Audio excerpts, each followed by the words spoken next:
Hello everybody, my name is Scott Waters. Welcome to nolifetilmetal. Going to be doing a 8-pack of 8 tracks today. I'm not a huge collector of 8 tracks, but I do have a few, and some people asked me to show them, so I'm going to go ahead and do that. But I also have a bit of an 8-track story and a box here that I'm going to show. I had a friend give me a bunch of 8 tracks that they had since they bought them back in the 70s, and he didn't want them anymore, so he gave them to me, which is cool. But with one I was really stoked about that was in there, I had noticed that the tape had separated. Inside of the an 8 track, there's usually this little piece of silver tape that holds together so that the tape can continue to go over and over and over and over again. That's how it works. Whereas like a cassette tape, it goes to one side, done, then you slip the tape over and it goes back to the other side. An 8-track just continually goes and goes and goes and goes and never stops.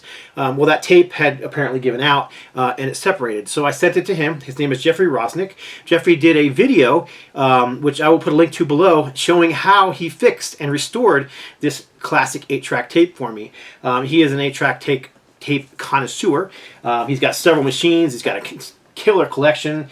So anyhow, he did say he put a couple extras in here for me. I don't know what exactly is in here, but this is the box. So first I'm going to open it up. I got my handy, what did I do with it? Knife. And we're going to pop this box open real quick. And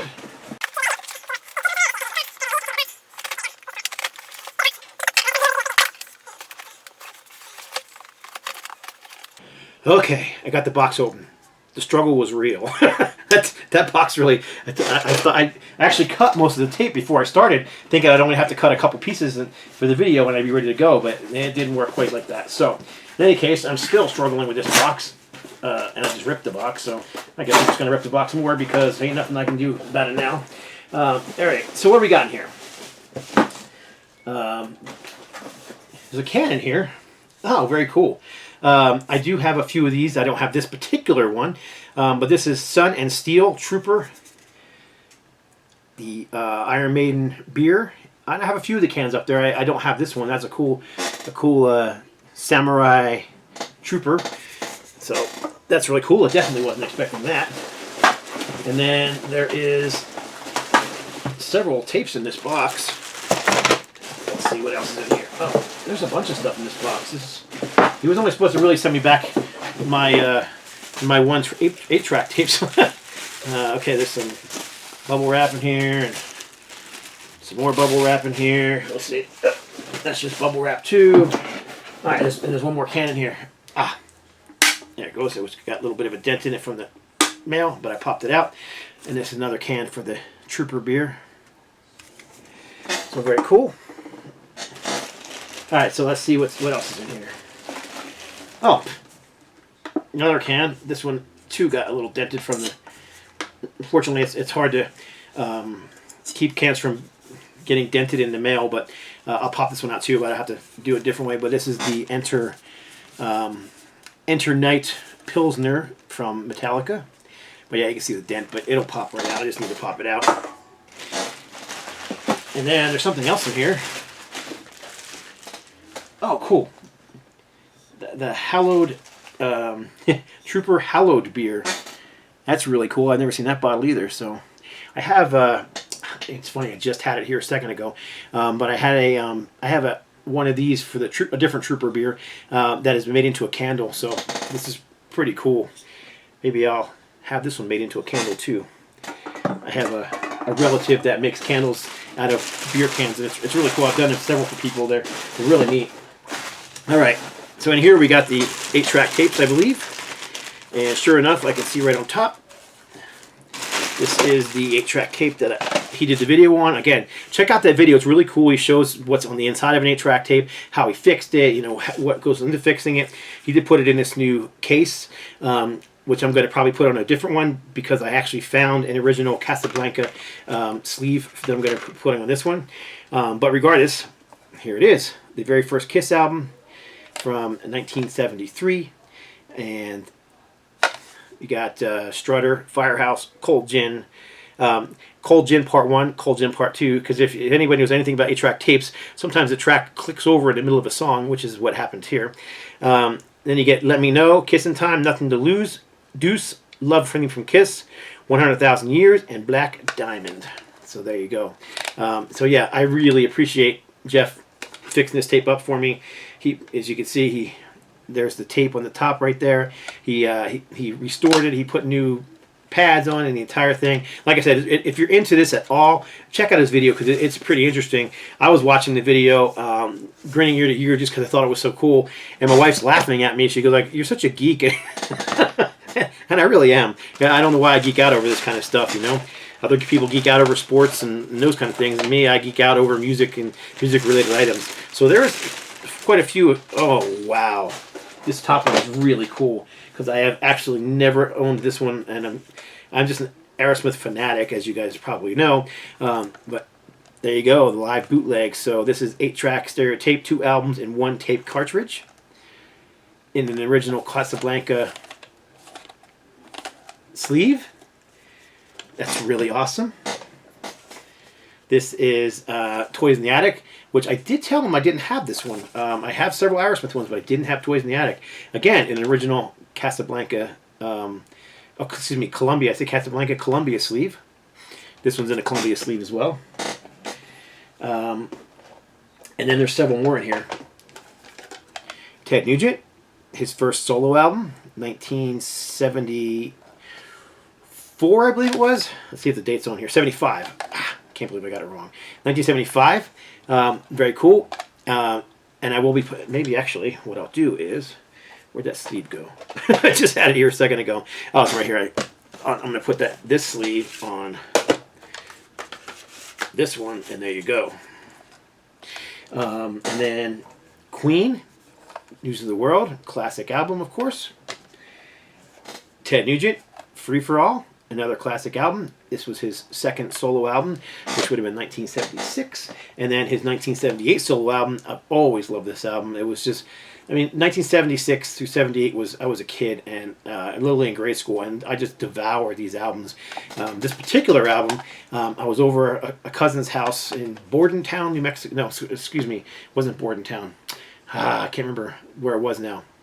Anyhow, Browns Mills. He lived in Browns Mills, New Jersey, and I was spending the weekend over their house. I don't know if my parents were going somewhere or not, but my cousins were older than me, and they were listening to rock. And okay, my apologies for the break there. I was in the middle of telling a story, and my camera said the battery was ready to die. Thought it was plugged in. Apparently, it wasn't. In any case, my cousins were older than me, and they had a lot of records, and this is one of the records that they had, and they wouldn't even be there. I mean, like I was a kid, literally probably in grade school or at best middle school. 78, I was probably in grade school still, and they were teenagers, so they weren't even around half the time when I was there. So my cousin's parents, who were actually long story, but anyhow, my cousin's parents would allow me to play the records in the room, and they didn't care because they knew I took care of them. Even as a kid, I just always cherished, you know, music and records.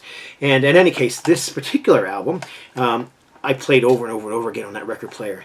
And my cousin's mom said to me, "You can have it, you can keep it." And I was like overjoyed. I was a kid, you know. And then of course my cousin came home and he was like, "What do you mean you can have it? That's my record." He's like, you can give it to your cousin. He loves it." Anyhow, it was a big old fight, but I didn't care because I got the record. I was a kid, like I said. So yeah, that was one of my first experiences with you know, music back in the day. And oddly enough, one album I'm going to show in the 8-pack, which I'll get into now. And I want to thank you again, Jeff.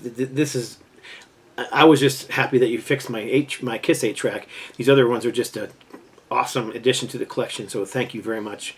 But I'm gonna get into this 8-pack of stuff. I pulled eight tracks from my collection, but this album here is Aerosmith Rocks. It's a very clean copy in an original cartridge sleeve. In any case, this album here, my same cousin's mother. I keep saying my cousin's mother because my cousin's mother was my mom's cousin.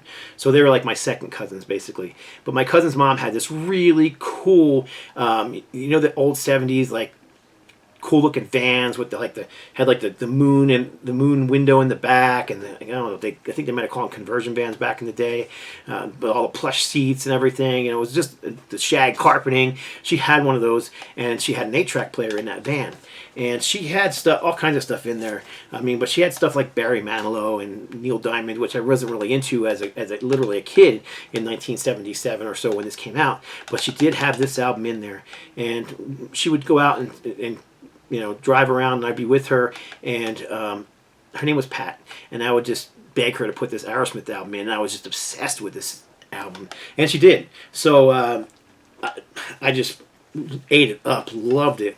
So having this 8-track, it always just reminds me of my much older cousin Pat, and her playing this in her old conversion van back in the late 70s, and great album. So yeah, anyhow, let me get into a few more of those real quick. So all right, so I'm not going to make this video too long, but here is Aerosmith Night in the Ruts. This one is really cool. Here is Ace Frehley, one of my favorite solo albums from the 4 Kiss solo albums. It's just one of my favorite Kiss albums, period. I actually love this album, and this album is in really stellar condition. Unfortunately, I don't know. It may need to be reconditioned. It looks good, but I don't know, you know, if the tape's dried up or not. I haven't had a chance to test it. So this one's interesting. This was actually given to me a long time ago by a good friend who used to be in the vinyl community and do videos, and unfortunately no longer does. But in any case, he gave me this never opened, sealed copy of Ted Nugent and the Amboy Dukes, Survival of the Fittest Live. So I've kept it sealed. It probably will never be opened. I've always had it displayed on a shelf somewhere in my room because it's just a cool piece of collector's memorabilia for me. All right, a few more real quick. This is all classic stuff. There's nothing like super rare here. But so you got Deep Purple. This is Machine Head. I believe this is a Canadian pressing. This is Cheap Trick.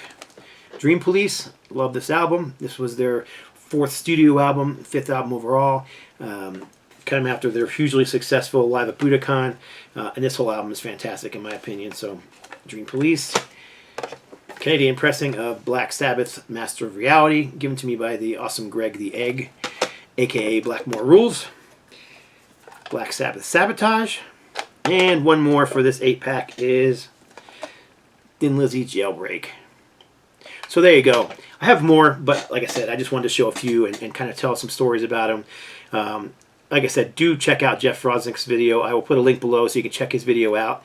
And once again, thank you, Jeff, for fixing my Kiss 8-track and also for the extra goodies that you gave me, because I definitely was not expecting that. So very appreciated. And that's it. Appreciate y'all watching and commenting, and God bless. Stay strong.